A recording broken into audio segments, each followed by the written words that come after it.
video, I'm gonna show you how you can fix Heartopia not letting you log in.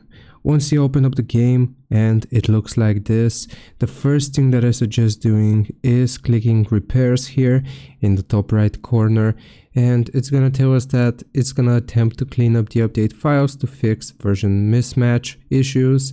After the cleanup, the game will be restarted. So here you will just confirm and wait to verify the integrity of the files. Now once you have done this, the second thing will be trying to sign back into your account. You will click on it, and right here you will attempt to sign in. Now if it doesn't let you use one of the methods here to sign into your account, then you can use another one.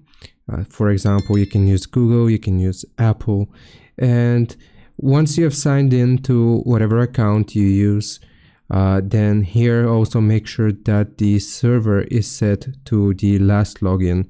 So whichever one you used previously to sign in, you will click on it and then confirm, and hopefully that should fix the issue. Hope this helps. Leave a like and sub. I'll see you next time.